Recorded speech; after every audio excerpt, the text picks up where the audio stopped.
Hola, te doy la bienvenida a The Explainer.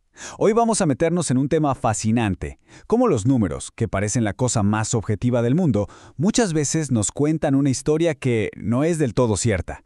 Porque la verdad, como veremos, no siempre está solo en las cifras. Seguro que te suena, ¿verdad? Un día lees un titular que dice que el café es buenísimo para la salud y al día siguiente lees todo lo contrario, que es básicamente veneno. Pues, a ver, esa confusión que todos sentimos no es pura coincidencia, viene en realidad de cómo leemos, o mejor dicho, de cómo malinterpretamos la ciencia que hay detrás de esos titulares. Y esa ciencia, amigos, es la estadística. Es que es normal, ¿no? Buscamos en los números una especie de verdad absoluta, algo que nos dé seguridad. Pero la estadística no es tanto una máquina de fabricar verdades como una caja de herramientas.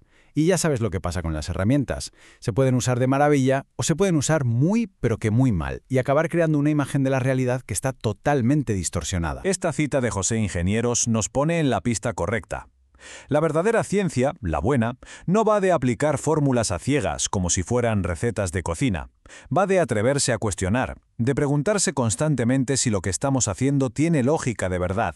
En resumen, va de pensar. Y aquí es donde aparece el villano de nuestra historia. Y tiene un nombre un poco raro, metodologismo. A ver, que no es lo mismo que metodología, ¿eh? La metodología es usar las herramientas de la estadística con cabeza, con inteligencia, para encontrar respuestas. Pero el metodologismo, eso es otra cosa. Es como la adoración ciega de esas herramientas. Es aplicar fórmulas y rituales de forma mecánica, casi por miedo a que no te tomen en serio, sin pararte ni un segundo a pensar en el porqué. Venga, vamos al lío, al corazón del problema. Si alguna vez has intentado leer un artículo científico, seguro que te has chocado con él. El famoso, el omnipresente, valor P. Es como la gran estrella del show, pero la realidad es que casi nadie entiende bien qué es. En el fondo, una prueba de significación lo que intenta es responder a una pregunta bastante simple. A ver, ¿esto que estoy viendo, es un efecto real o es pura potra, una simple casualidad? Si es muy poco probable que sea por azar, entonces decimos que el resultado es estadísticamente significativo. Pero es justo aquí donde empieza todo el embrollo. Y aquí está la clave de todo. Un resultado puede ser estadísticamente real, pero en la práctica no servir para nada. Imagínatelo, un nuevo medicamento que baja la tensión, pero solo 0,01 puntos más que un placebo.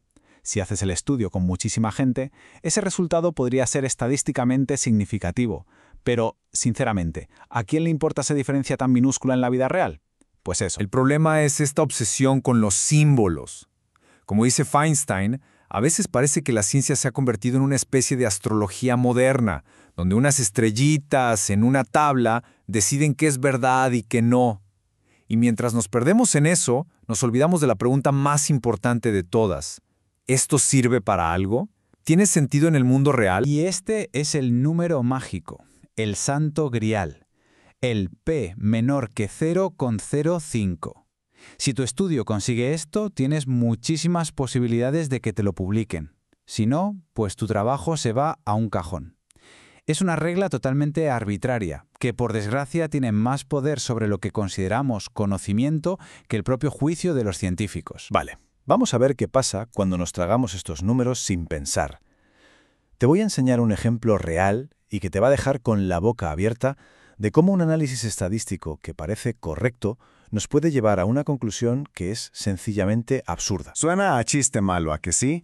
Pues hubo un estudio que si solo mirabas los números por encima, parecía sugerir exactamente eso. Si miras esta tabla, los números son para alucinar. En el grupo de gente con enfisema hay muchísimos más no fumadores que fumadores. De hecho, el cálculo estadístico llegaba a la conclusión de que fumar reducía el riesgo de enfisema casi 7 veces, algo que va en contra de todo lo que la medicina sabe. Entonces, ¿qué demonios está pasando aquí? Pues la explicación es un fallo de lógica de primero de primaria.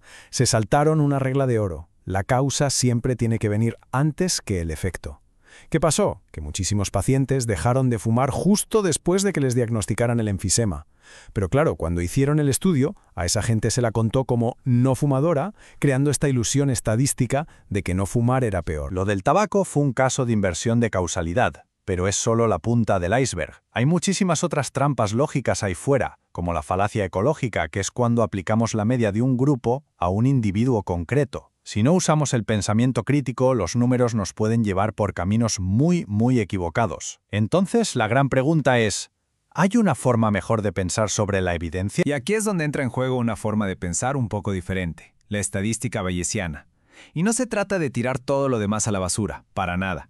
Se trata de plantear las preguntas de una manera que la verdad para mucha gente es bastante más natural y más intuitiva. Fíjate, la estadística tradicional, la del valor P, responde a la pregunta de la izquierda, que si lo piensas es un poco rebuscada. En cambio, el pensamiento bayesiano va directo al grano, a la pregunta que de verdad nos interesa a todos. Vale, con estos datos que acabo de ver en la mano, ¿qué tan probable es que mi idea sea correcta? Es un cambio de perspectiva brutal. Y lo mejor es que el proceso es súper intuitivo, porque es exactamente como aprendemos en la vida real. Tú empiezas con una idea inicial, ¿no? Tu mejor suposición basada en lo que ya sabes. Después, recoges nueva evidencia, los datos, y con esa evidencia, ¿qué haces? Pues actualizas tu idea original para tener una opinión más formada. Y ojo, no es un juicio final, es un ciclo. Esa nueva creencia se convierte en tu nuevo punto de partida. Así es exactamente como avanza la ciencia, no buscando certezas absolutas, sino en un proceso constante de aprender y de ir ajustando lo que creemos. Y con esto llegamos ya al final de nuestro explainer. Y si te tienes que quedar con una sola cosa, que sea esta. La herramienta estadística más potente que existe no es una fórmula matemática súper compleja ni un programa de ordenador carísimo. La herramienta más importante eres y serás siempre tú. Tu cerebro. Tu capacidad de juicio crítico. Esta frase de Ramón y Cajal, que era un genio, lo clava. Los datos por sí solos, la observación pura y dura, no valen de nada. Hay que interpretarlos con inteligencia, poniéndolos en su contexto y, ¿por qué no?, con una buena dosis de escepticismo sano. Así que, para llevar, aquí tienes tu propio kit de herramientas mentales. La próxima vez que veas algo, cuestiona la significación estadística y pregunta si de verdad es relevante en la práctica. Pregunta siempre por el contexto. Recuerda el mantra, correlación no es causalidad, y desconfía de cualquiera que te venda una certeza absoluta. La ciencia de verdad es un camino, un proceso, no un destino. Y con esa pregunta te dejo. Porque al final, el objetivo no es tener todas las respuestas del mundo, sino aprender a hacer las preguntas correctas. Muchas gracias por habernos acompañado en The Explainer. ¡Hasta la próxima!